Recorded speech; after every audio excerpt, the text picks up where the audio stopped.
For over a decade now, Syria has been at the heart of one of the most complex humanitarian and political crises of the 21st century.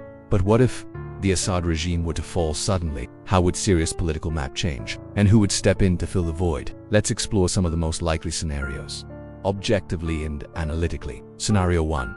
Political and security chaos. When a centralized regime collapses after years of war, a power vacuum often follows. Different armed factions may compete for control, and regional tensions could escalate. Scenario 2. Direct international intervention. Foreign players like Russia, the US, Iran, and Turkey have deep-rooted interests in Syria. A regime collapse might trigger direct or indirect involvement, as these countries move to protect their allies or influence. Scenario 3.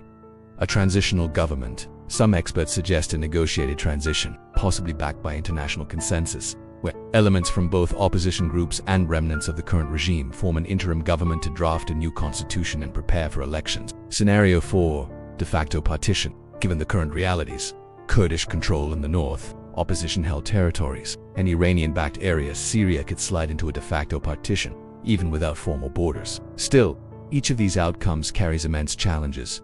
Destroyed infrastructure, millions of displaced citizens, a devastated economy, and deep social divisions. Yet hope remains. History shows that nations can rise again when real political will and inclusive solutions are in place. In the end, the question isn't just what happens if the regime falls, but rather, how can Syria rebuild after years of suffering?